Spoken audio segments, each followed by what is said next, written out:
No! Just no!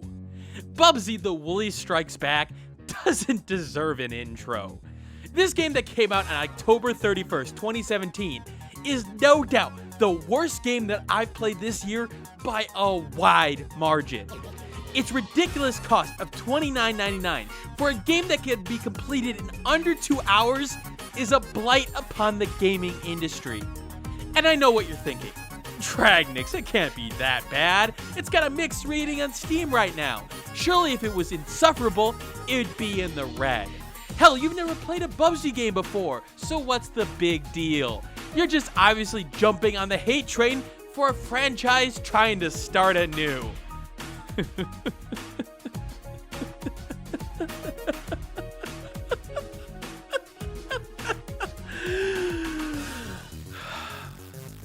But you see, that's where the problems begin. This isn't some no-name developer that's making it here. It's Black Forest Games, who made Gina Sisters' Twisted Dreams, a game with a very positive rating on Steam. They seemingly know how to make a decent game, even if some of the later entries have had problems. For all the reasons that could explain some of the shortcomings in Bubsy the Woolies Strikes Back, however, a lack of budget, new programmers or interns, or a B team within the studio, they don't explain all the problems that the game has.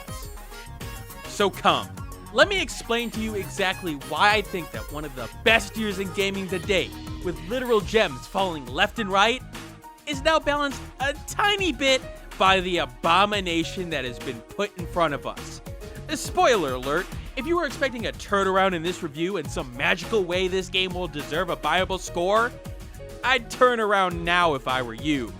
Because what is ahead is pain and suffering.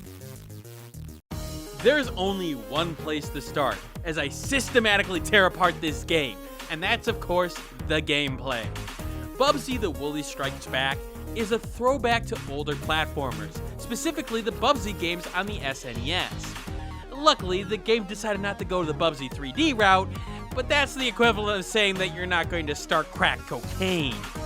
I'll start this review by saying that the controls for the game somehow work. I mean, as I'll allude to, some of the decisions made regarding design are completely strange, but the level of control here is consistent and it is usable in a way. Bubsy moves at a reasonable pace and has a couple of moves in his arsenal. He can jump, but a button press will allow him to start gliding, because that's what bobcats do, don't you know? This glide will allow you to get a little bit more height to a jump and will be necessary to reach some locations of the game, despite the fact that it doesn't seem like that at first. You also have a pounce attack, which is functional, I suppose, but I question its existence. When you're reminding me of the rock throw in the Friday the 13th NES game, you know that something is amiss right away. Bubsy is able to pounce across the screen in about a 30-degree arc to attack enemies. This leaves a really weird attack range, where you can hit an enemy if you're very close or just in the right area of the pounce. But the danger zones of getting hit are right next to those attack zones as well. Hopefully this diagram shows you what I'm talking about. Now you think that the pounce would necessitate skillful gameplay, getting into the right position to pounce at enemies and only using it in the appropriate situations. In fact, the publisher in their infinite wisdom decided to play up on this and the recent controversies regarding games journalists and not being able to play through games. Also, thank you Don Parsons from TechRaptor for pointing me to this press release. And I quote, "They called my last title an exercise in pottinence and mediocrity," said Bubsy the Bobcat in response to questions about his upcoming return in the industry. But those reviews came from a time when games journalists actually knew how to play games. If hard platformers are the cat's meow once again, then it seems perfectly clear that everyone should have a ball with a game they could actually finish. Really? Really? Really? Here's the truth of the situation. You won't use the pounce a lot in normal attacks because jumping on an enemy's head is not only easier, it's a lot safer. Incredibly safer. to the point where you only have to use the pounce in very, very specific situations. See, if I were Black Forest Games, I would have added a small safe area right here to give the player a tiny bit of leeway to use the skill safely without fearing repercussions. With that said, it doesn't, and if you're off just a microsecond, you'll pounce right onto an enemy and die. But it doesn't matter. Why doesn't it matter? Well, look at the live system. You start many levels with 15 lives. Now, the catch here is that one hit knocks you out and takes a life, unless you grab one of the 10 shirts in the level, which will give you a shield that'll protect you from one hit. And if you already have a shield, that's okay. It'll just give you an extra life, which means you get a lot of chances. And frankly, you won't need a lot of them due to the ease of this gameplay. Actually, hold up, can we stop a second? Let's look at that previous statement again. Notice something? Doesn't it imply that the game is hard and easy all in the same sentence? Well, that's actually accurate. If you want to complete a level fully with all objectives, then yes, it can be hard. See, Bubsy tries to be a collectathon game with the yarn balls in each level. 400 to 600 of them. And the secondary objective is to not die as well, even though I'm pretty sure that you could do these in different runs if you really wanted to. But let's focus on the yarn balls for a second, and the game's attempt to get length out of itself. See, I've gone on record saying that this is some of the worst level design I've seen in modern day video games. And I need to be more clear on that, because on the surface, this looks to be monstrously false. Sure, the design here may be simple and been done before, but it allows for some freedom and allows for the player to have some fun bouncing on Woolies' heads. There's a couple of sections like this, so surely it can't be that, right? Well, let me be more specific with my criticism. This is the worst level design coupled with the collectible system. Look, the idea of collecting 600 yarn balls, 5 keys, 10 shirts in each level is ridiculous to me to begin with compared to the level's length. Several of these levels, if you ignore the items, are maybe 2 minutes long. So with that amount of collectibles and that little room, you have to put them in some of the most garbage places. Locations where you don't even have to try to get a collectible, you just end up grabbing it. Hell, I'm not even really referring to the yarn balls here, because they are pretty much everywhere anyway. I'm talking about things like the shirts and keys, where there are only 5 to 10 of them. Sure, there's places where the keys are a tiny bit out of the way and actually force you to try to get them. But then there's keys like this. That was literally in my normal path. Yeah, I understand that you want some easy collectibles and hard collectibles, but I could have tripped over my own 2 feet and gotten that one. And how many keys are at the ends of these stupid, useless tunnels? I swear the only point of these tunnels was the fact that they needed to put another collectible down, and so they made the tunnel just for that purpose. Seriously, look at this last montage. Don't tell me that's not the case. This emphasizes my whole problem with Bubsy. It feels incredibly disjointed, and at times, lazy. It feels like the team put together a bunch of assets to use, and threw them into a game and said, here you go. Then realized there were problems later, but instead of actually taking the time to unravel the yarn ball they had already created to properly fix it, they just threw more stuff onto it. This kills the flow of the levels, to the point where you just want the damn level to be over. I mean, look, I'm not a collectathon person, but for the sake of this review, I tried to play some levels like I was, for my enhancer system. And unlike some good collectathon games that made me want to grab the last Jiggy or the last star in the level, I didn't want to collect anything here, because the variety of the level design and the enemy AI sucked. Then there's level design like this. This enemy is way too high in order to use him to bounce up to this location because of the pillars on the side and the angle that you could actually get to the top of him on. In fact, I'm unsure exactly why this portion of the level looks like this. It's so ridiculous in its design. There's probably a way to get up there by sacrificing your shield, but remember what I talked about with inconsistency? Yeah, this is what I'm talking about. You'll get open areas like this, then all of a sudden, a ridiculous challenge with no real good options. It's like this was designed with a completely different expectation than the rest of the level. See, here's the thing about collectathon games.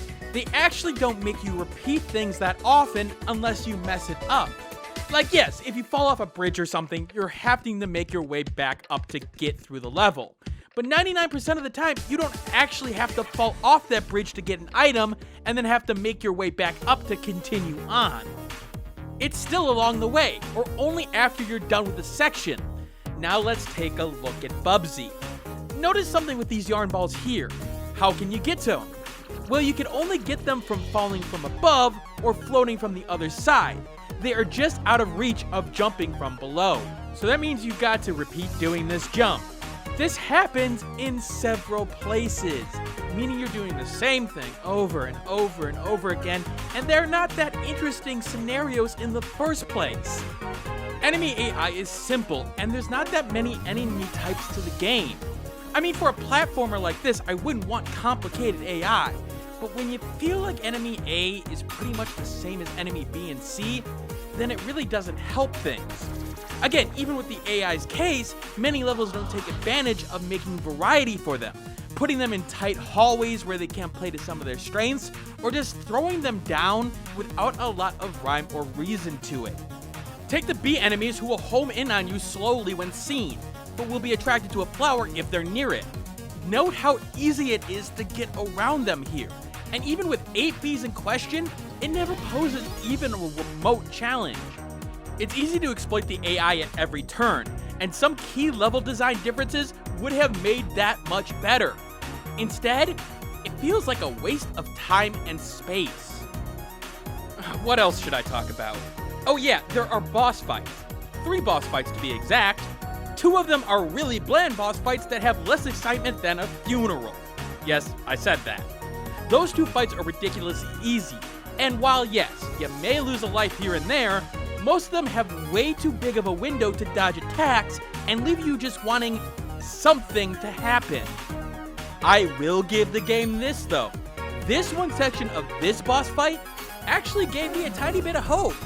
It was actually a fun mechanic that added to the overall challenge in a good way, and made me sit up and say, hey, maybe the game has got something going for it. Granted, that was demolished almost immediately, but it was a lone bright spot as you had to be skillful about when you jumped and actually felt a bit different from other platforming bosses out there. Here's the final nail in the coffin, the game's length. It took me under 2 hours to beat the game. Let me be clear about this. This is under Steam's refund policy in normal cases. In fact, this video is twice as long as the speedruns of this game. And who the is doing speedruns of this game? I have to emphasize, this is a $30 game. I get that it's longer if you collectathon it, but as I mentioned, that's not worth it. This is just a disgrace price-wise, pure and simple. I guess I should also touch on the technical elements of the game, shouldn't I? I played the game on the PC, and sadly, this is the strongest element that the game shows. I say sadly not because the technical elements of the game are bad per se, it's just that it shouldn't be outshining the gameplay or the presentation or the story, at least in my opinion. The game is rock solid at 60 FPS, and rarely did I see major drops in my gameplay.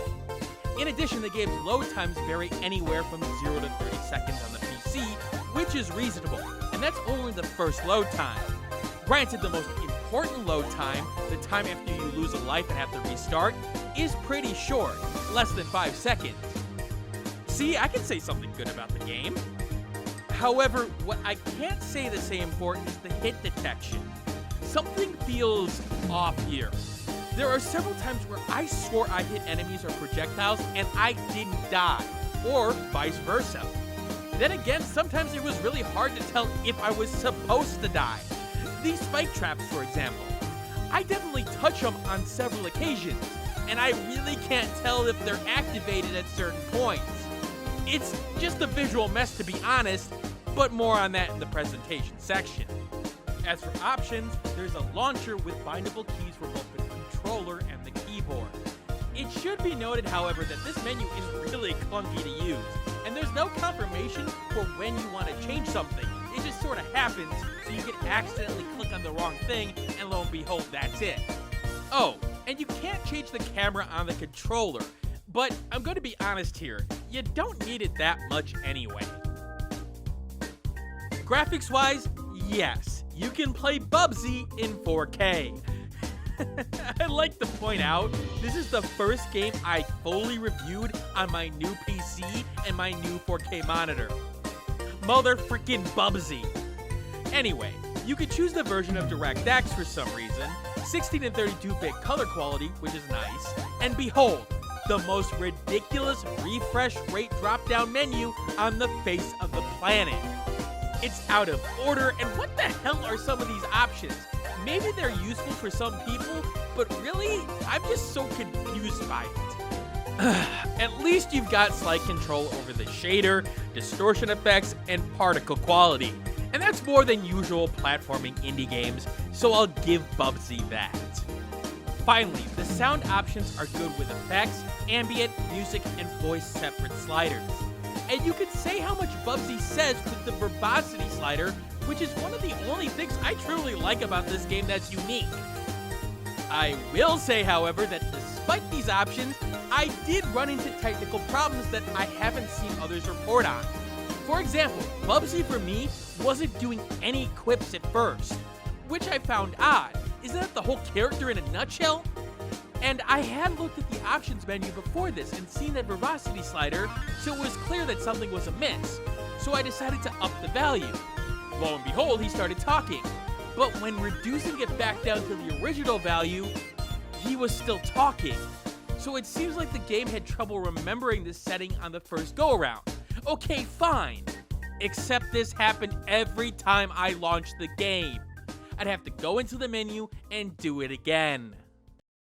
Options aside, let's not mince words here.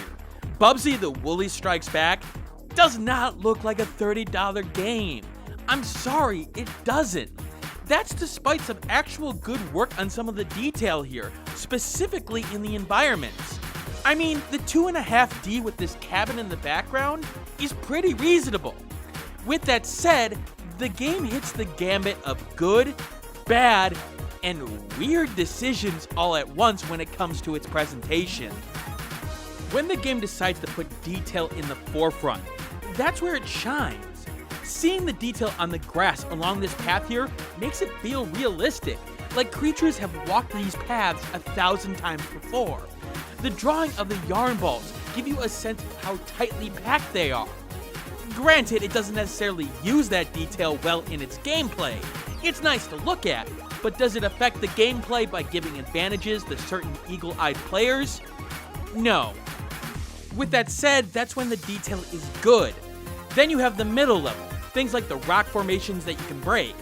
They are okay in terms of quality, but they do their job. It's easy to tell that this is breakable compared to the other elements in question. Granted, some of these things do look out of place, like these metal platforms. There's some inconsistencies in the styles, but you know what, I'm willing to let that go.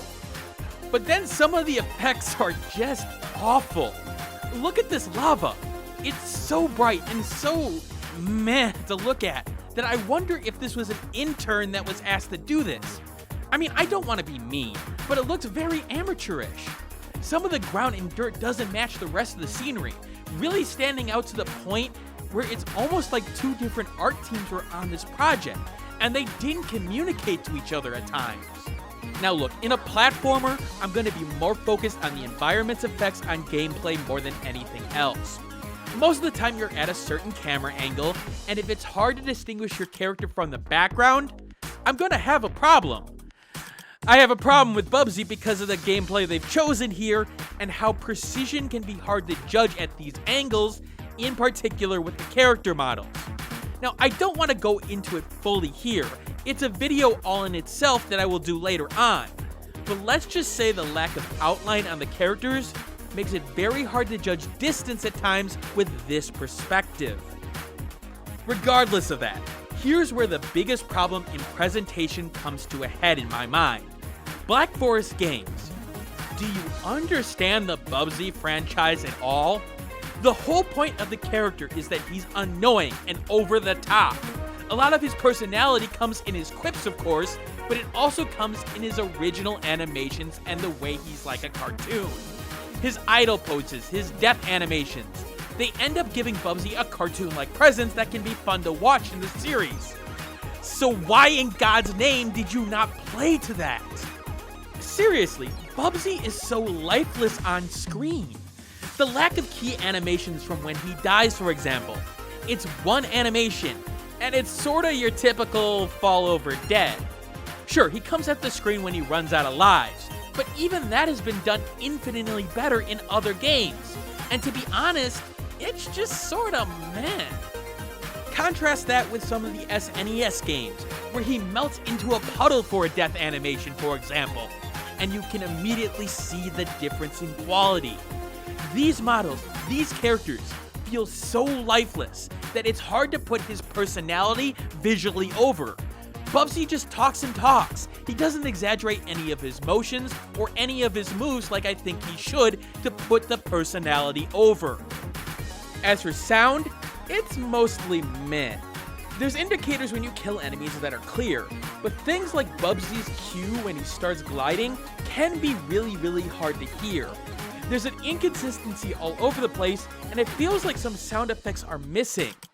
It's also not as over the top as I would want it to be for the Bobcat, considering that his whole shtick is being, well, Bubsy. I mean, the sound quality isn't bad per se, but it doesn't play well to the game's limited strengths either. Just listen and hear what I'm talking about.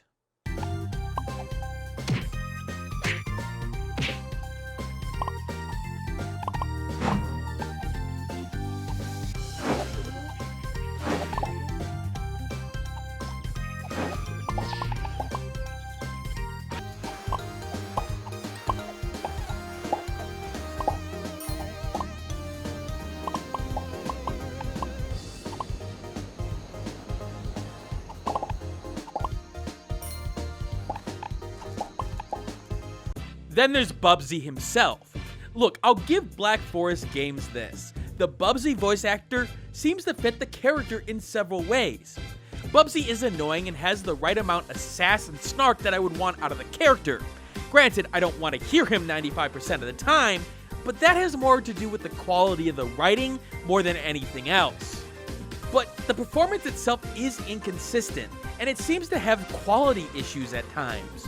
Sometimes it's hard to understand what Bubsy is saying, and sometimes the deflection and tone just doesn't match the quip that he's firing off. It felt like more takes were needed in several cases. Anyway, just listen and hear what I'm talking about. Oh yeah! Here I go on.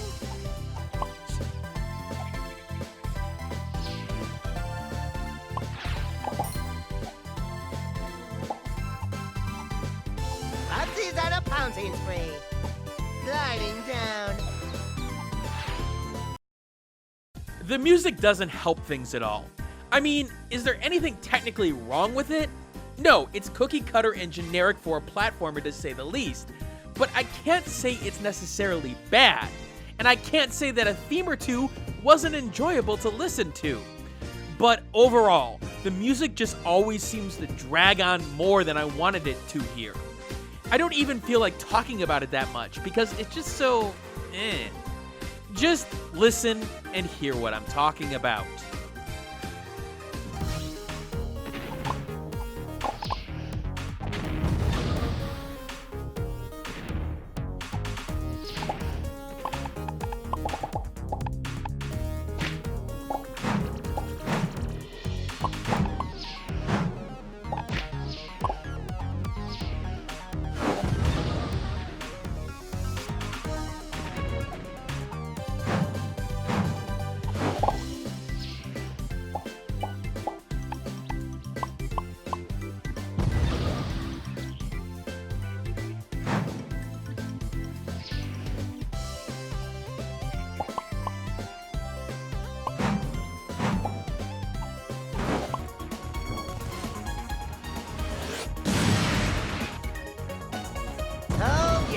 dead.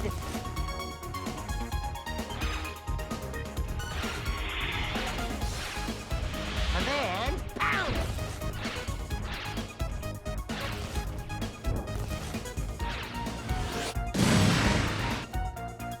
One more.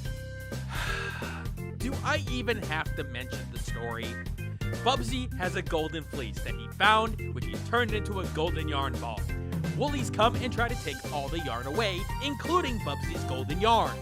He attempts to get it back, only to have it taken from him 2 more times. He gets it back. The Woolies are supposedly defeated. That's it. That's the entire story of Bubsy, the Woolies Strike Back. I'm sorry for spoiling it for you. Okay, here's the thing. This is emulating a game from the 90s. I get the lack of story, I do, so I can't hold it entirely against Bubsy the Woolies Strikes Back. It may not be specifically marketed as such, but this game is trying so hard to work off nostalgia that at least I can understand that decision in story direction. What I can hold against it is the lack of personality of Bubsy, because my god, was his quips always this bad? I mean, look, he was a smartass, and some of his lines would make you question your sanity. But maybe I'm naive, and maybe the videos I watched overlooked it. But my god, the overall jokes in this game are bad.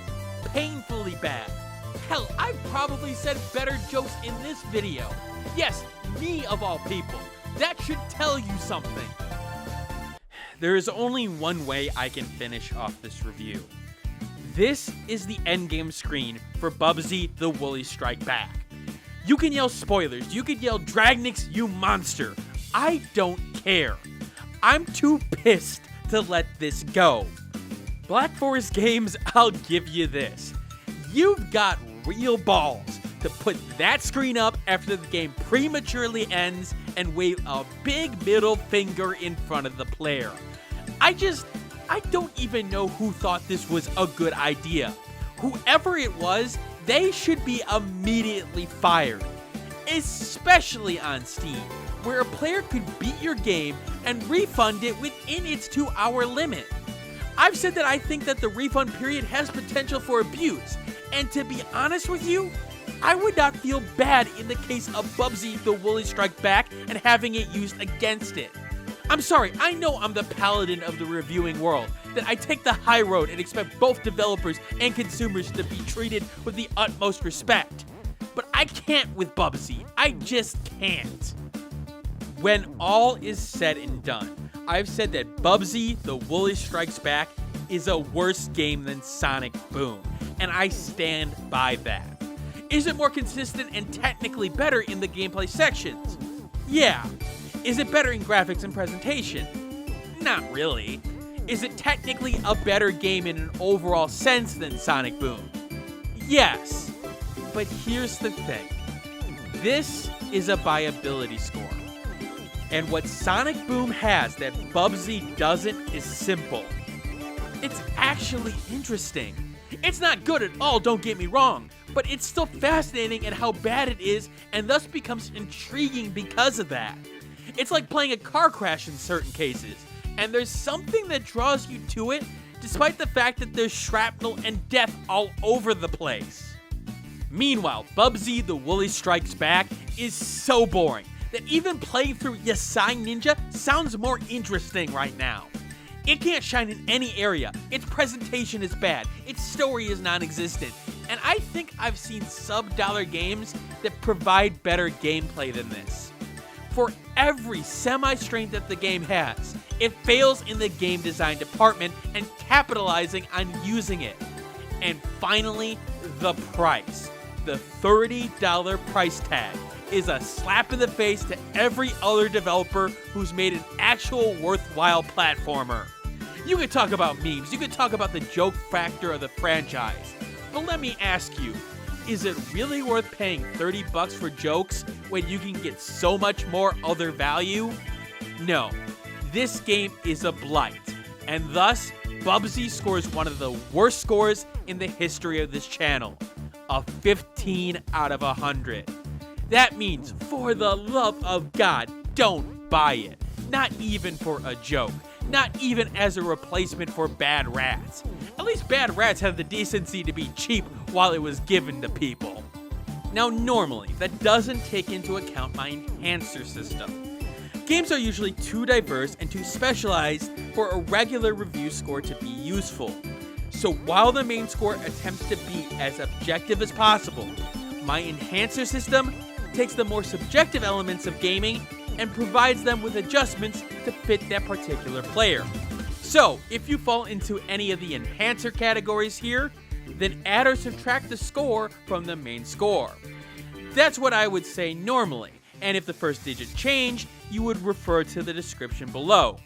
But this is Bubsy the Woolies Strikes Back, a game that, regardless of the enhancers and dehancers chosen, never rises to a buyable score. In fact, it's the first game in the history of this channel that can actually score a negative score with enhancers. It's just that bad. Is that incredibly harsh? Yeah, probably. Is that an insult to the developers who put time and effort into a game that's at least functionable? Maybe to some, but my job is to tell my audience if a game is worth their time in some way, and Bubsy is the antithesis of that. Regardless of the work put in, regardless of what they were told to do, a bad game is a bad game, and Bubsy is one of the worst in my mind. Coming up next on the channel is a review of Sonic Forces. Yeah, I'm going from Bubsy to Sonic Forces. This week has been just wonderful. These are the first two games I'm playing on my PC too, because that's what you guys wanted. Thanks. But at least I've had fun with that game so far. I'm also working on game design and bite videos in the background, and trust me, you will be getting game design videos out of this abomination. Anyway, this is Dragnix signing out, and I will see you next time. And as always, keep on gaming.